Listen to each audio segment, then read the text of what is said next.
ये राजवीर का हाथ था जो मुस्कुराकर उसकी तरफ घूमकर खड़ा था। माही ने उसकी आंखों में झांका। सर पर बंधी हुई पट्टी से उसकी आईब्रोज पूरी तरह से कवर थी। माही पता नहीं क्या सोचकर उसके शर्ट को पकड़ती है, उसमें अपने चेहरे को पोंछ लेती है, लेकिन इस बार उससे पिछली बार की तरह झटका नहीं था।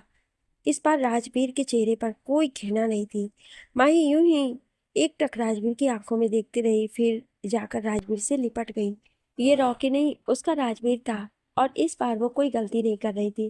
राजवीर कसकर उसे अपने गले से लगाता है और कहता है, तो फाइनली अब पहचाना तुमने मुझे? माही ने उसके गले लगी हुई हाँ में गर्दन हिला देती है। माही को बहुत रोना आ रहा था। इतने दिनों बाद राजवीर को अपने सामने सही सलामत देखकर उसे इतनी खुशी हो रही थी कि अब उसकी आंखें आंसुओं से भरने लगी थी। राजवीर उसे अपने सामने खड़ा करता है, अपने शर्ट के कफ से उसके आंसुओं को साफ करता है। कुछ नहीं होगा, अब सब ठीक है। माही ने हाँ में अपनी गर्दन हिलाई और फिर राजवीर के सीने से जा लगी।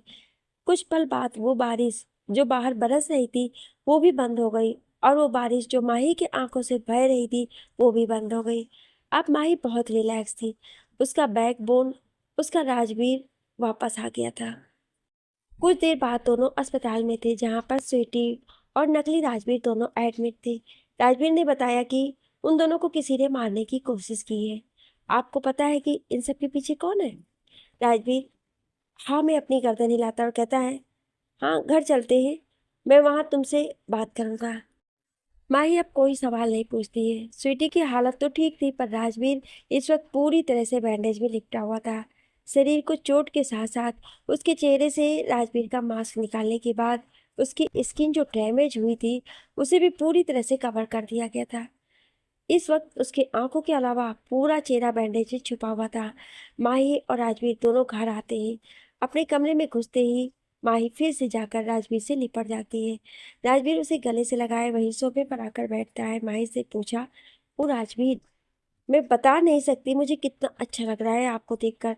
मैं हर पल भगवान से प्रार्थना कर रही थी कि वो आपको मेरे पास सही सलामत लौटा दे। मुझे भी अच्छा लग रहा है। मुझे भी बहुत फिक्र हो रही थी तुम्हारी, खास करके जब पता चला था कि तुम्हारे हाथों समीर, सॉरी राजवीर, लेकिन मेरे पास और कोई रास्ता नहीं था, कहकर माही ने उस रात भी सारी बातें राजवीर के सामने रख दी। राजवीर कहता है, तुम्हें अब बिल्कुल टेंशन करने की जरूरत नहीं है। मैंने तुमसे कहा था ना, तुम्हारा हस्बैंड इतना कैपेबल है कि वो सब संभाल लेगा। अगली हेयरिंग में सब जो खत्म ही हो जाएगा। बताइए, मुझे क्या है ये सब? कहाँ थे आप? क्या हो गया था आपको? और ये सब क्या है? माही ने राजवीर से सवाल किया। यहाँ से शुरू होती है राजवीर की कहानी। जब वो यहाँ से अमेरिका पहुंचा था, उसके बाद क्या हुआ उसके जानते हैं। राजवीर अमेरिका में अपने उस कंपनी में गया था जहाँ आग किसी ने जानबूझकर लगाई थी। वहाँ के मामलों को निपटाते वक्त उसके असिस्टेंट को किसी ने किडनैप कर लिया था। अपने असिस्टेंट के मोबाइल को जीपीएस को ट्रैक करके राजवीर कुछ पुलिस ऑफिसर्स के साथ उस जगह पर पहुंचा। राजवीर का असिस्टेंट वहां चेयर से बंधा हुआ था, और राजवीर जब उसे छुड़ाने के लिए आगे बढ़ा तो किसी ने उसके सर पर मारा और राजवीर वहीं बेहोश हो गया। राजवीर को अगले दिन होश आया तो उसे पता चला कि उसके साथ क्या हुआ है। पुलिस वाले असली नहीं, नकली थे, और ये सब उसे यहाँ लाने की साजिश थी। उस कंपनी में आग भी बस इसलिए लगाई गई थी ताकि वो इंडिया से बाहर आ जाए, क्योंकि उन्हें भी पता था इंडिया में राजवीर से निपटने के लिए उनके पास पावर कम है। जब तक इंडिया में राजवीर होगा वो शायद राजवीर से जीत ना पाए। एक पूरे दिन वो वहां बंधे रहने के बाद दूसरे दिन वहां पर वो आया जो इन सब का मास्टरमाइंड था, यानी श्रवण और उसके पापा। श्रवण को इन दोनों की बेल हो चुकी थी, और इस दौरान उन दोनों बाप बेटी ने मिलकर ये योजना बनाई थी। तुम तुम दोनों में इन सब के पीछे हो? क्या चाहिए तुम लोगों को? श्रवण वहां रखी हुई कुर्सी पर बैठते हुए बोला, बदला? क्या किया था मैंने? तान्या लगती थी क्या तुम्हारी? खून किया था तुमने? चाहे तान्या होती या कोई और, खून तो खून होता है। श्रवण मुस्कुराकर कहता है, बिल्कुल ठीक कहा तुमने, खून खून होता है। और एक बात कहूं, तो तुम्हारी बेबी भी अब खून कर चुकी है। राजवीर हैरानी से उसकी ओर देखता है। समीर समीर को मार डाला है उसने। अपनी कुर्सी से बंधे हुए हाथों को जोर से खींचते हुए कहता है, क्या किया है तुम लोगों ने मेरे घर में? श्रवण के पापा मुस्कुराते हुए कहते हैं, कुछ नहीं, बस वो बेवकूफ समीर को थोड़ा चढ़ा दिया था, थोड़ा सा तारीफ करके, क्या कहते हैं, चने के पेड़ पर चढ़ा दिया था। और देखो बेवकूफ, राजवीर मल्होत्रा के घर में रहते हुए राजवीर मल्होत्रा की बीवी की इज्जत पर हाथ डालने गया था। माही के जिक्र आते ही राजवीर गुस्से से आग बबूला होता है और अपने पैरों से श्रवण के पापा की कुर्सी की ओर मारता है। वो कुर्सी से नीचे जा गिरता है। वो उठकर खड़ा हुआ और राजवीर को एक थप्पड़ मारते हुए बोला, तुम्हारी बीवी इस वक्त जेल में है क्योंकि उसके ऊपर समीर के खून का इल्जाम लगा है, और अब उसके बेटे को इस तरह से छीनकर अलग करूंगा जैसे तुमने मेरे बेटे को मुझसे छीना है। तुम्हारा बेटा गुनहगार था, खूनी है वो, तो अब तुम्हारी बीवी भी खूनी है। किस किस को यकीन दिलाएगा किस तरह समीर उसकी इज्जत पर हाथ डालने के लिए वहां गया था? उसे किसी को प्रूव करने की जरूरत नहीं पड़ेगी, मैं प्रूव कर दूंगा सब कुछ, कहकर अपने हाथों को खींचता है। पर उसके हाथ को इस ढंग से उस कुर्सी के साथ बांधा गया था, उसके हाथ से अब ब्लीडिंग शुरू हो गई थी, पर पकड़ जरा भी ढीली नहीं हुई। राजवीर कुर्सी से बंधा हुआ था और श्रवण और उसके पापा सामने बैठे हैं। वहां राजवीर बनकर मेरा आदमी पहुंच चुका है, श्रवण बोला। मेरा आदमी राजवीर बनकर वहां पर तुम्हारी बीवी को सजा दिलाएगा, तुम्हारे बच्चे को उससे छीनेगा, और वो बच्चा अब मेरे पास रहेगा। पूरी जिंदगी तुझे इस बात का एहसास दिलाऊंगा कि मेरे बेटे के ऊपर हाथ डालकर तुम्हारी बीवी और तुमने कितनी बड़ी गलती की है। श्रवण के पापा ने कहा, तुम कभी कामयाब नहीं होगे, मैं तुम्हें कभी कामयाब नहीं होने दूंगा। राजवीर ने तेज आवाज में कहा, मैं कामयाब होने ही वाला हूँ। मैं चाहता था तुम्हें भी मार सकता था, माही को भी मार देता, लेकिन मैं तुम लोगों को वो सजा देना चाहता हूँ जो मैं और मेरा बेटा भुगत रहे हैं। अब माही जेल में रहेगी और तुम्हारा बेटा, उसे मेरा आदमी वहां से लेकर चला जाएगा। अब वो किसी अनाथ आश्रम में रहे या किसी भीख मांगने वाले बच्चों के गिरोह में, उससे मुझे कोई मतलब नहीं होगा। श्रवण और उसके पापा दोनों उस कमरे से बाहर आ चुके थे। राजवीर अपने चारों तरफ देखता है, उसे भागने का कोई और रास्ता नजर नहीं आता है। कई दिनों तक कोशिश के बाद फाइनली राजवीर वहां से भागने में कामयाब रहा और वो इंडिया आया। जिस दिन इंडिया आया उसी दिन राजवीर और स्वीटी को मारने की कोशिश की गई, क्योंकि श्रवण के पापा और श्रवण को ये पता चल चुका था कि ये दोनों अब माही का साथ दे रहे हैं। अगर वो दोनों पलट जाते तो उनका पूरा खेल खत्म हो जाता, इसलिए उन्होंने उसकी गाड़ी का एक्सीडेंट करवा दिया। लेकिन राजवीर सही समय पर पहुंचता है और उन दोनों को अस्पताल में एडमिट करवाता है। दोनों की जान तो बच गई है, लेकिन काफी हद तक उन्हें चोट आई है, जिसमें रिकवर होने को उनको कुछ समय जाने वाला है। राजवीर की कहानी सुनने के बाद माही बोली, अब हम क्या करेंगे? अब हम कुछ नहीं करेंगे, मैंने वकील से बात की है, वो अपनी पूरी टीम लेकर आ जाएगा, तुम टेंशन मत लो, मैं सारी चीज अपने हिसाब से देख लूंगा, कहकर वो माही के माथे को सहलाने लगा। लेकिन मम्मी पापा और आपकी बहन सभी चश्मदीद के तौर पर बयान दे चुके हैं। बयान से इंसान पलट भी जाता है। सभी के बयान को अगली हियरिंग में खारिज कर दिया जाएगा, और मेरे पास पहले से ही समीर के कैरेक्टर के काफी सारे सबूत भी हैं, जो मैंने एक वक्त पर श्रद्धा के लिए जमा किया था। पर उस बेवकूफ को तो समीर की बातों में आने की आदत थी, और सारे सबूत अभी मेरे पास हैं। उससे ये प्रूफ हो जाएगा किस कैरेक्टर का इंसान था। तुम चिंता मत करो, अगली हियरिंग में शायद केस अपने अंतिम में जहां पर पहुंच जाएगी। राजवीर, मुझे इस बात का गिल्ट है, मैं मानती हूँ अपने आप को दोषी, लेकिन अगर मैं ऐसा ना करती तो आपको पता नहीं वो समीर मेरे साथ। माही कुछ और कहती, उससे पहले ही राजवीर उसके मुंह पर हाथ रखकर कहता है, बस अब इस मुद्दे को यहीं खत्म करते हैं।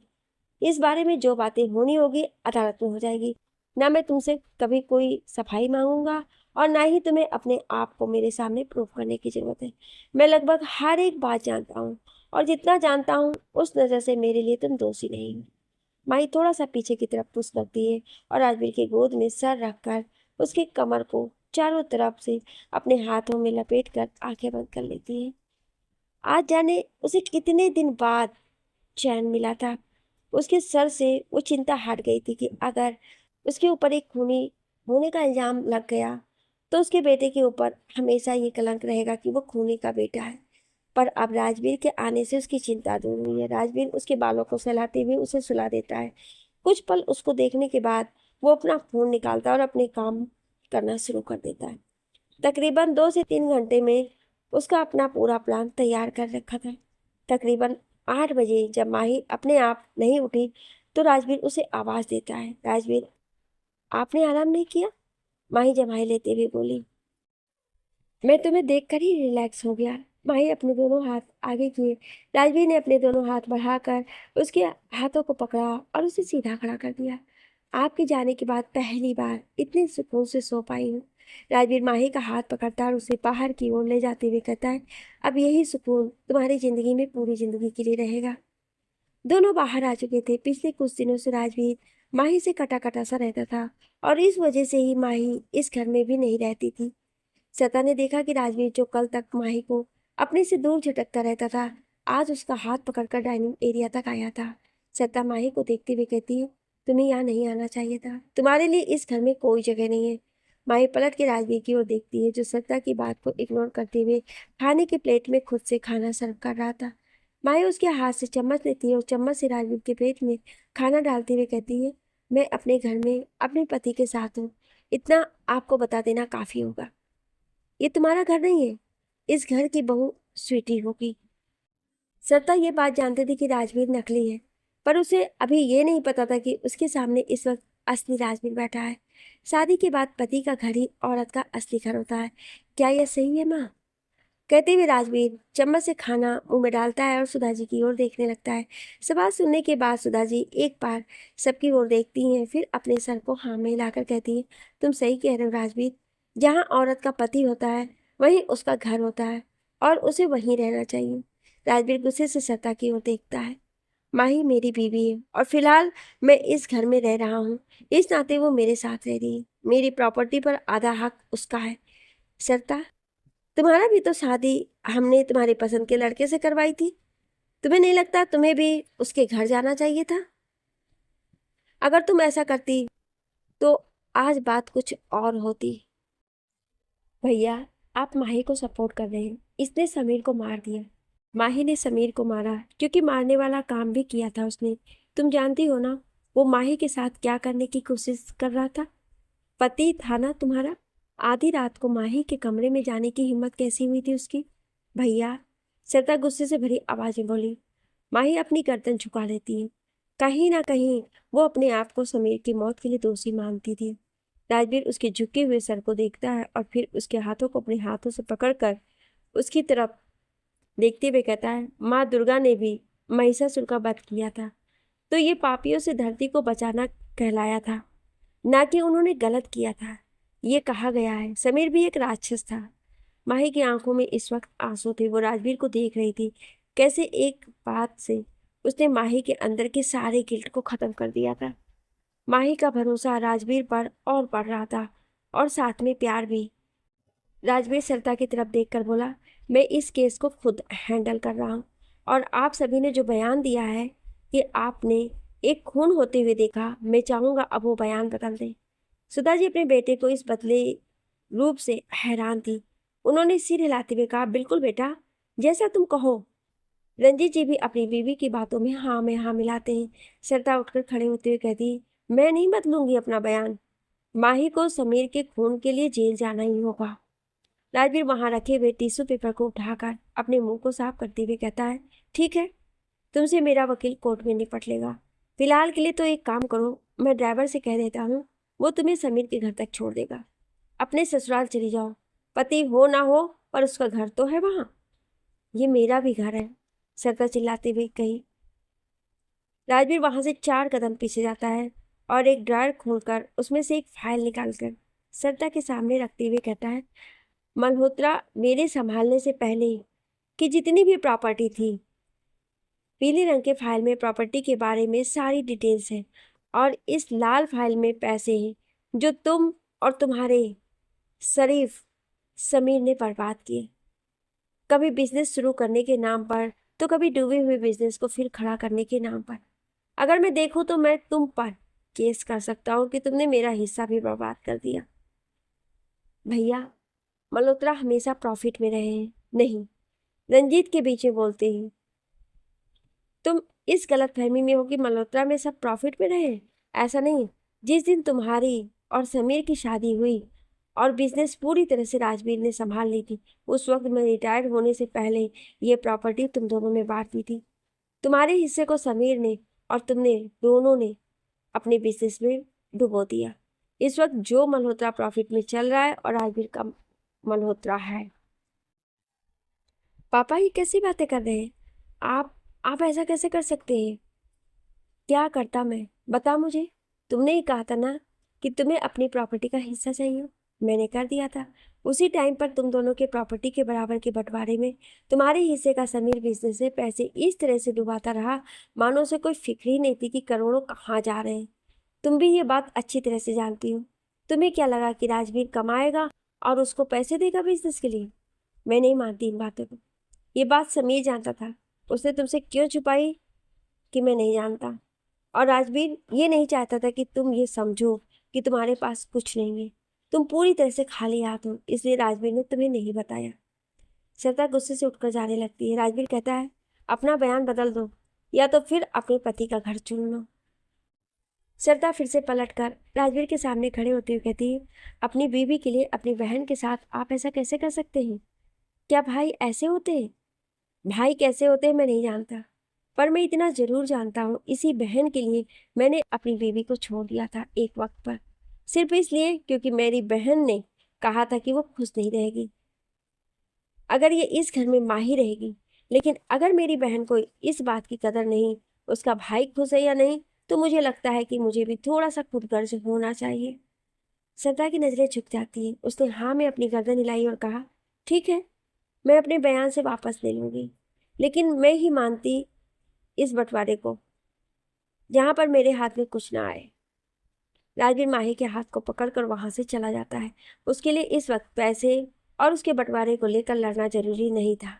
उसके लिए भी जरूरी था कि जो बयान इन तीनों ने दिया था उन तीनों को उससे पलटने के लिए कहना, जो कि वो कर चुका था और कामयाब भी हो चुका था। जैसे ही राजवीर माही को लेकर बाहर आया, माही झट से राजवीर के गले लग जाती है। क्या हुआ? माही ने नाम में अपनी गर्दन हिलाई और उसके सीने में अपने चेहरे को छिपाए रखा। शायद माही को अब तक इस बात की उम्मीद नहीं थी कि राजवीर इतने स्ट्रांगली उसके साथ खड़ा होगा। राजवीर उसके चेहरे को अपनी उंगलियों से उठाते हुए पूछता है, क्या हुआ? यकीन नहीं होता कि मेरी किस्मत है। मुझे पता था कि आप मुझे सपोर्ट करोगे, लेकिन इतना ब्लाइंडली ट्रस्ट करोगे ये नहीं जानती थी। मैं बहुत खुश हूँ। तो इसलिए रो रही हो? माही हाँ में अपनी गर्दन हिला कर देती है। चलो, तुम्हें मुझ पर भरोसा तो हुआ। राजवीर 100% से भी ज्यादा भरोसा करती हूँ मैं, कहकर उसने राजवीर के सीने में अपने चेहरे को और ज्यादा प्रेस किया। राजवीर कहता है, ठीक है, भरोसा तो 100 से ज्यादा है। अब बताओ प्यार कितना करती हो? माही अपने सर को थोड़ा सा ऊपर करके राजवीर की आंखों में देखती है, जहां उसे आज ये जानने की व्याकुलता देख रही थी कि माही का जवाब क्या होगा। माही ने अपने दोनों पैरों को राजवीर के जूते पर रखा और थोड़ा ऊपर होकर उसके गले से लगते हुए बोली, आप बुद्धू हो राजवीर, और आज भी आप औरतों की फीलिंग नहीं समझते। तभी उसे बाहर से आ रही गाड़ी की आवाज सुनाई दी। माही राजवीर के गले से लगे हुए बाहर गेट की ओर देखती है। भैया, ये महक की कार थी। माही झट से राजवीर से थोड़ी दूर होकर खड़ी हो गई। मेरा साला ही हड्डी बन गया, राजवीर ने बोला। उसने कहा तो धीरे से था, लेकिन आवाज माही नहीं सुन ली थी। वो पलटकर राजवीर की ओर देखती है। क्या कहा आपने राजवीर? मैं कहाँ कुछ कहा? आप ऐसे लैंग्वेज भी बोलते हैं? क्या गलत कहा मैंने?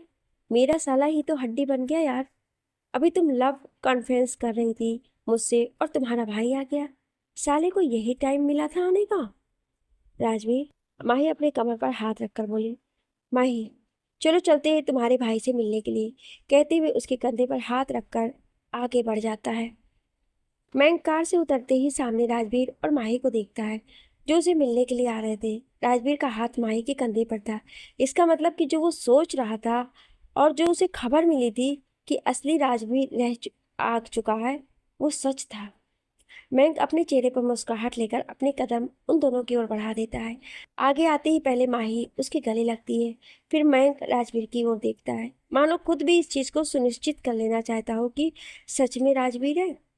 राजवीर उसे गले से लगते हुए कहता है, 12th में स्नेहलता तेरे पीछे पड़ी थी, मैंने कई बार तुझे उससे बचाया था, तुझे अभी भी याद है?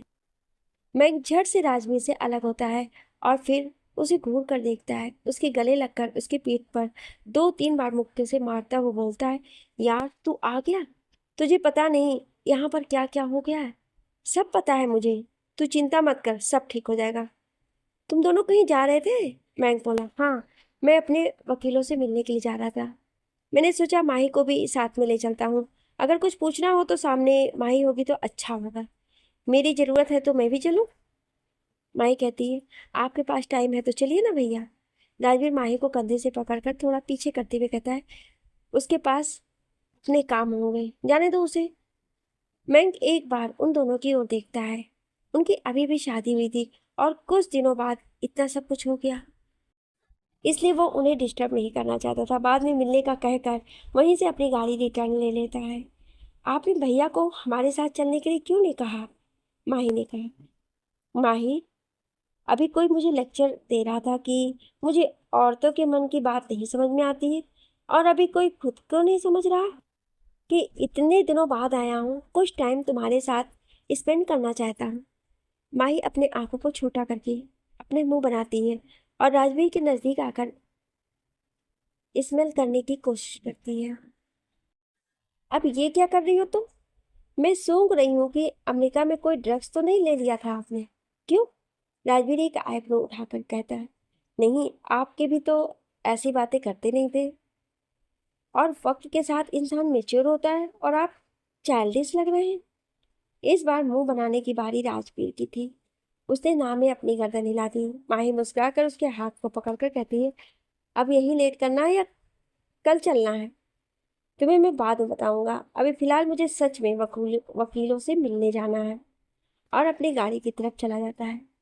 पैसा और पावर, उसकी ताकत क्या होती है, इसके बारे में माही ने सुना था, लेकिन आज उसने देखा भी। अगर आपके हाथ में पावर है तो आप काफी कुछ कर सकते हैं। राजवीर और उसके वकीलों ने बैठकर पूरे केस का रूप बदल दिया था। दो केस जो इस वक्त माही को लड़ने थे, जिसमें एक समीर का मर्डर केस था और दूसरा केस डाला गया था वीर की कस्टडी के लिए। कस्टडी वाला केस तो राजवीर के आते ही खारिज कर दिया, क्योंकि राजवीर ऐसा कुछ चाहता ही नहीं था।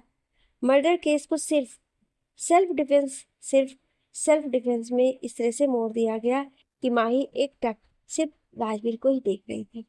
राजवीर के पास सच में हर सिचुएशन से निपटने की प्लानिंग थी। राजवीर के पास समीर के खिलाफ काफी सबूत थे, जिसमें उसके कैरेक्टर को गलत साबित किया जा सकता था। माही बोली, राजवीर एक बात पूछूं, आपको पहले से ही पता था समीर इतना घटिया इंसान है?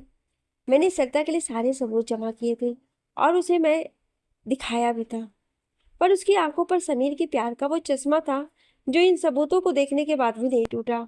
अगर वो उस वक्त मान गई होती तो आज रो नहीं रही होती। वहां वकीलों से बात करने के बाद दोनों हॉस्पिटल के लिए निकले, जहां इस वक्त स्वीटी लगभग ठीक थी और डॉक्टर से 1-2 दिन में डिस्चार्ज करने वाले थे, जबकि नकली राजवीर यानी कि रॉकी को अभी कुछ दिन और अस्पताल में रहना था। राजवीर, आपने रॉकी और स्वीटी के लिए क्या सोचा है? इसमें सोचना क्या है, उसे अपने किए की सजा तो मिलेगी ही ना, कहते हुए राजवीर स्टीयरिंग संभालता है और गाड़ी को स्टार्ट करता है। पर ये तो उन्होंने मजबूरी में किया था ना माही, उन्होंने मेरी जगह लेने की कोशिश की थी, ये गलती नहीं, गुनाह है। किसी के आइडेंटिटी चुरा कर उसकी जगह ले लेना, उसने क्राइम किया है। वो दोनों एक दूसरे से बहुत प्यार करते हैं राजवीर। स्वीटी के पापा वो बहुत बड़े नेता हैं और सब जानता हूँ मैं।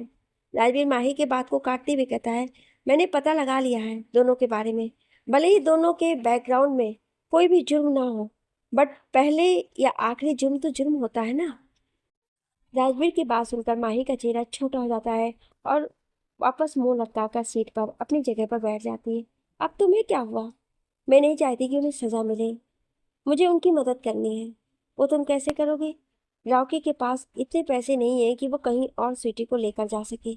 आप कुछ मत कीजिए, बस उनके आगे केस मत कीजिएगा। और फिर उसके बाद क्या होगा? राजवीर ने माही की ओर देखते हुए कहा, मेरे पास कुछ पैसे हैं, मैं उन्हें दे देती हूँ।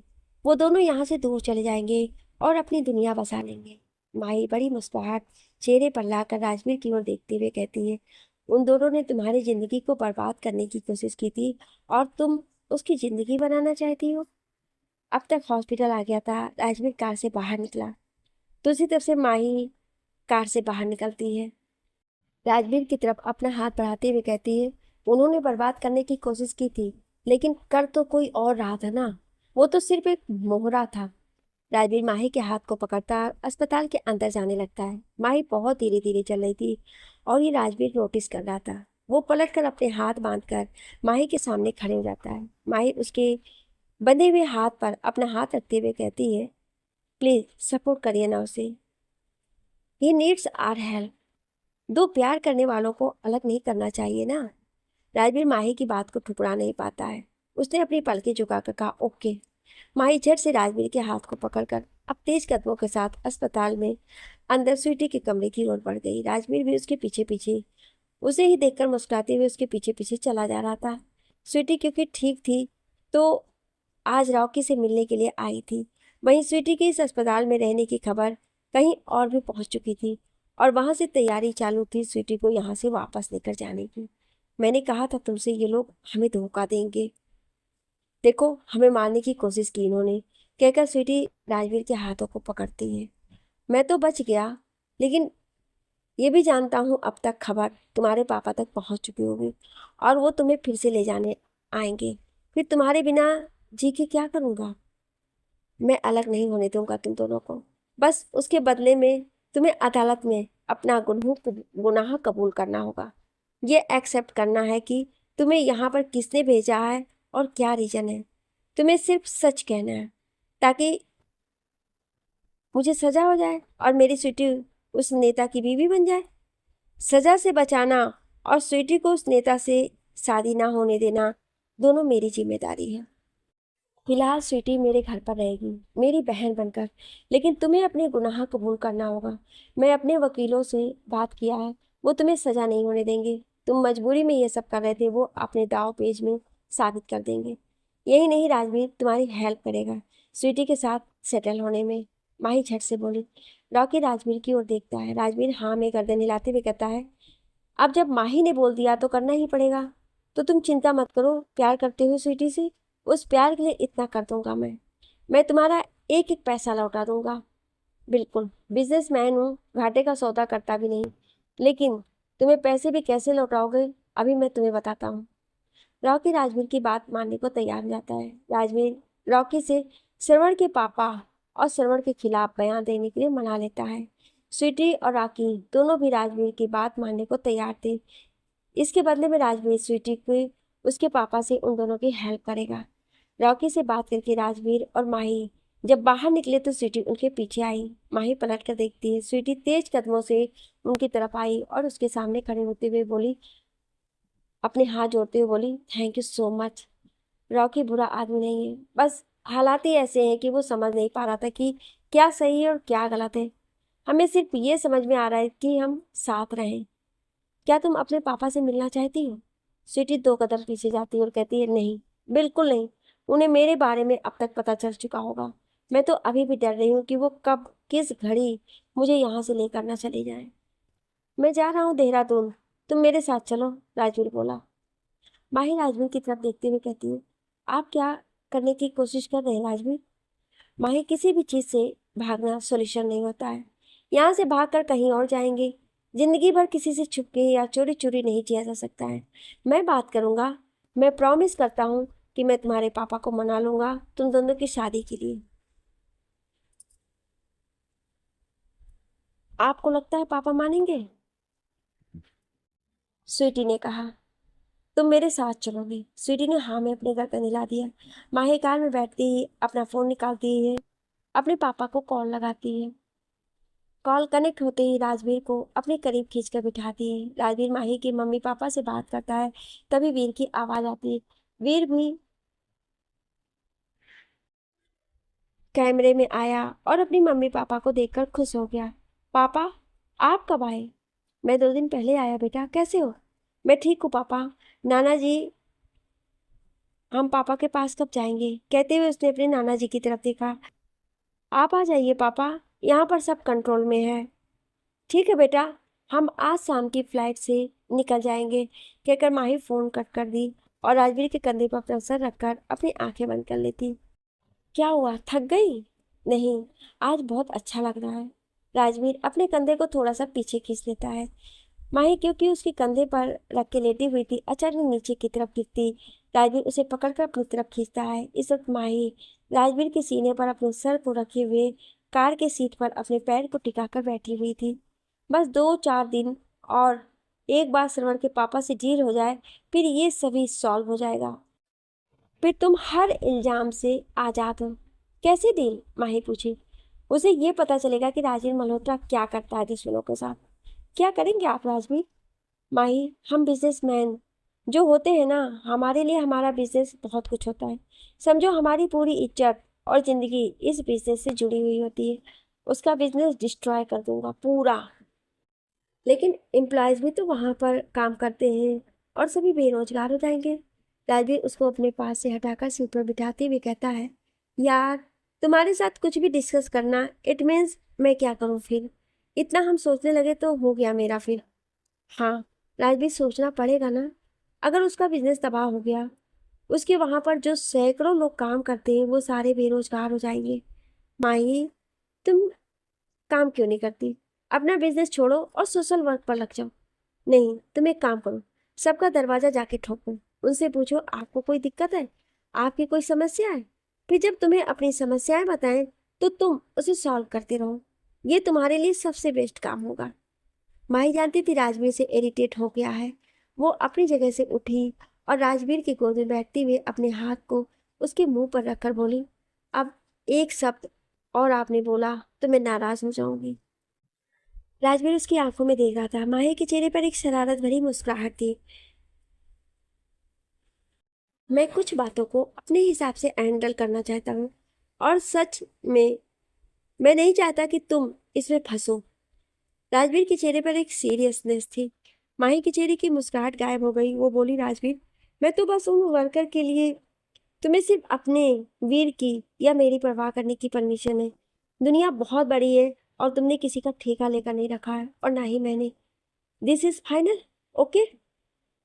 माही अभी भी राजवीर की गोद में बैठी हुई थी। उसने अपना सिर नीचे झुका लिया। उसके चेहरे पर उदासी थी।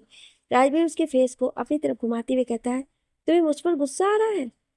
माही राजवीर की ओर देखती है और अपना गर्दन हाँ में हिला दिया। उदास हो? माही ने अपनी गर्दन हाँ में हिलाई। आइसक्रीम पार्लर पार्लर चले? माही राजवीर की ओर देख रही थी जो उसे अब मनाने की कोशिश कर रहा था। उसने फिर से अपनी गर्दन नाम में हिला दी और उसकी गोद में बैठे हुए ही सामने की तरफ देखने लगी। ठीक है, रहने देते हैं, वरना मेरा तो प्लान था कि यहाँ से आगे कॉर्नर पर एक पानी पूरी वाला है, वहाँ से पानी पूरी खाते हैं और फिर सामने जो आइसक्रीम पार्लर है वहाँ पर आइसक्रीम खाएंगे। पर लगता है अभी प्लान मुझे वीर के साथ ही पूरा करना पड़ेगा। माही ने राजवीर की ओर देखा। राजवीर उसको देखकर मुस्कुरा रहा था। धीरे धीरे राजवीर की मुस्कुराहट को देखते हुए धीरे धीरे माही के चेहरे से उदासी खत्म हुई और माही भी मुस्कुराई। राजवीर अपनी गाड़ी को लेकर पानी पूरी के कॉर्नर के पास रुकता है और जैसा कि उसने वादा किया था, माही को पानी पूरी और आइसक्रीम खिलाने के बाद घर ले आता है। नौकर से कहकर उसने स्वीटी के लिए आउट हाउस रेडी करवा दिया था। सरिता सुधा जी से जाकर कहती है, अब वो स्वीटी क्यों रहेगी इस घर में? राजवीर ने कहा है कि जब तक ये केस सॉल्व नहीं हो जाता, स्वीटी यही रहेगी उसकी बहन बनकर। उसे आप बहन बनाकर रखने वाले हैं?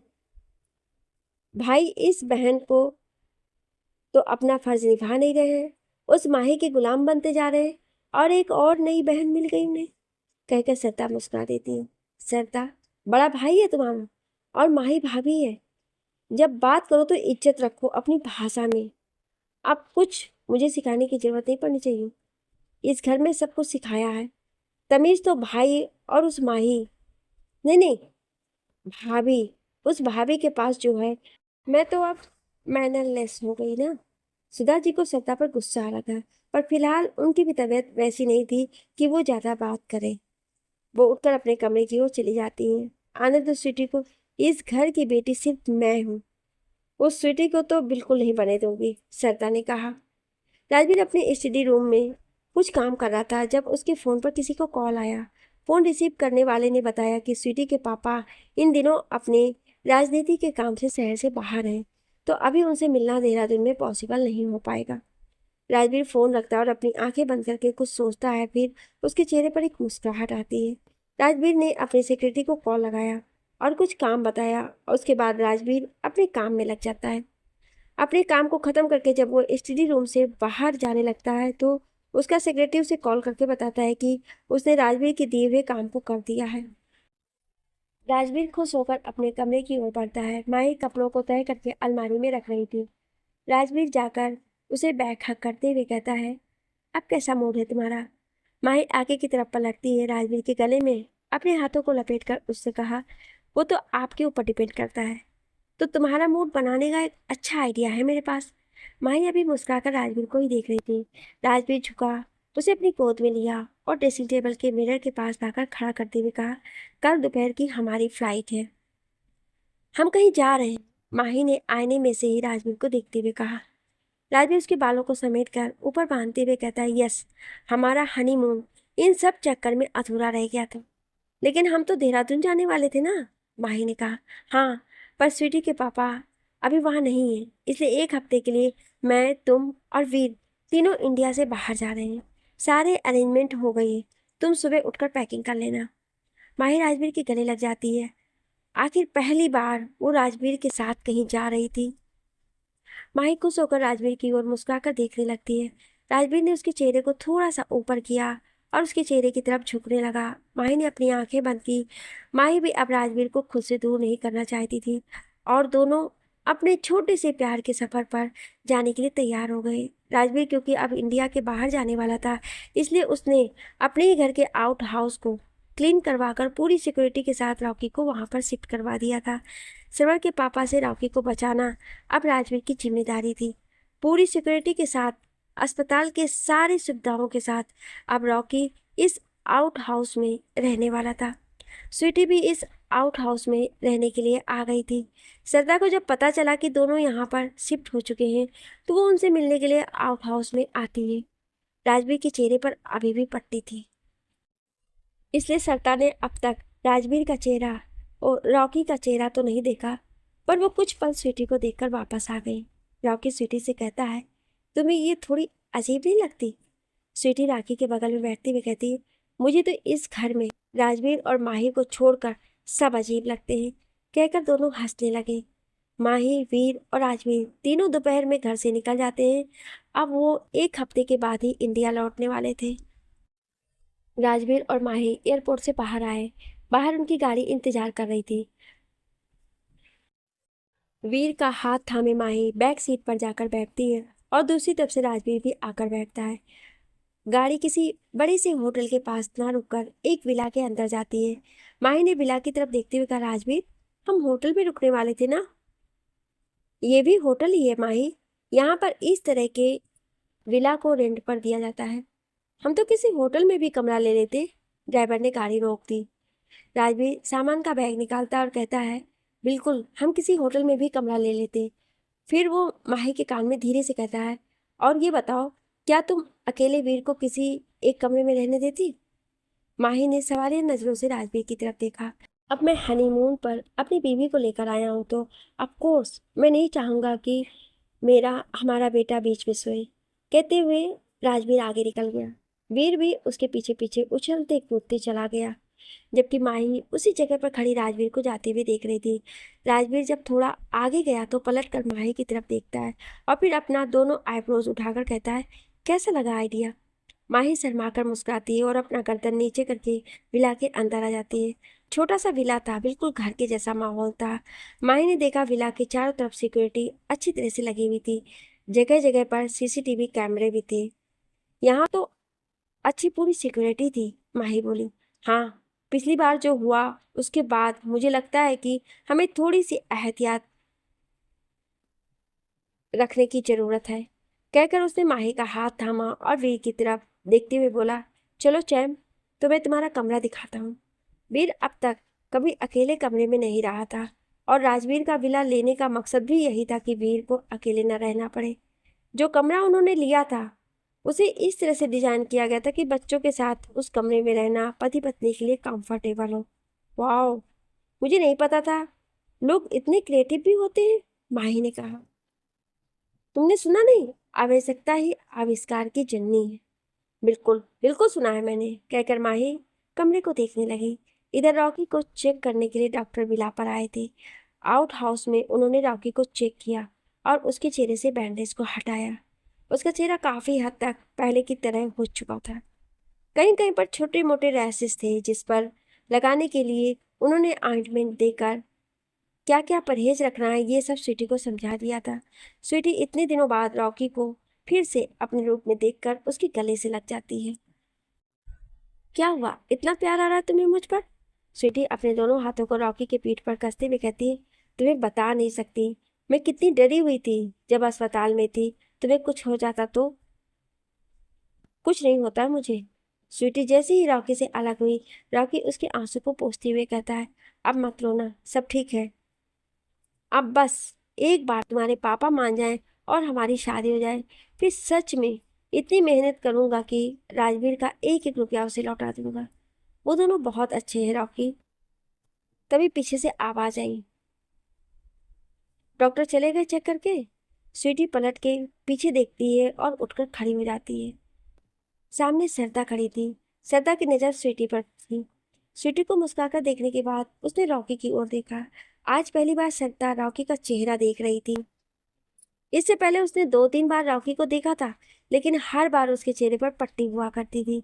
इतना हैंडसम चेहरा किसी फिल्मी हीरो को भी टक्कर देने के लायक था रॉकी। कुछ पल के लिए मानो सरता एक टक उसी को देखती रह गई। उसके दिमाग में कुछ आवाज पूछने लगी। स्वीटी अपने हाथों को रॉकी के हाथ से छुड़ाती है और सरता की तरफ बढ़ाते हुए कहती है, आइए ना, बैठिए। सरता को होश आया और वो स्वीटी की ओर देखती है और फिर राखी को देखकर कहती है, कैसी है तुम्हारी तबीयत? राखी ने हाँ में अपनी गर्दन हिलाई और अपनी पलकें झपका दी। अच्छा, जल्दी ठीक हो जाओ, कहकर उसने एक नज़र स्वीटी को देखा और कमरे से बाहर आ गई। उसके जाते ही स्वीटी ठहाका मारकर हंसने लगी, जबकि रॉकी उसका हाथ पकड़कर उसे खींचते हुए कहता है, ये मुझे इस तरह से घूर क्यों रही थी? स्वीटी की हंसी रुकी नहीं रही थी। रॉकी उसके मुंह पर हाथ रखते हुए कहता है, तुमने अगर फिर से मेरा मजाक उड़ाया, मैं सच कहता हूँ कि तुम पर भारी पड़ जाएगा। स्वीटी अपनी मुस्कुराहट को रोकते हुए कहती, वो जिस तरह से तुम्हें देख रही थी मुझे तो ऐसा लग रहा था कि अब तुम्हारी बाहों में आकर गिर ना जाए। रॉकी उसे खींचकर अपने गले लगाते हुए कहता है, आज कह दिया, दोबारा मत कहना। इन बाहों में सिर्फ तुम रह सकती और कोई नहीं। यहाँ सरता आउट हाउस से निकलकर अपने कमरे की ओर जा रही थी। उसकी आंखों के सामने बार बार रॉकी का हैंडसम चेहरा आ रहा था और कान में कुछ आवाज गूंज रहा था। वो अपने कमरे में गई और सीधे बाथरूम में घुस गई। दरवाजे को बंद करके दरवाजे से टिककर खड़ी हो गई। सरता राखी को देखकर क्यों घबरा जाती है, ऐसा क्या है सच, जानने के लिए सुनिए अगले भाग में। Thank you.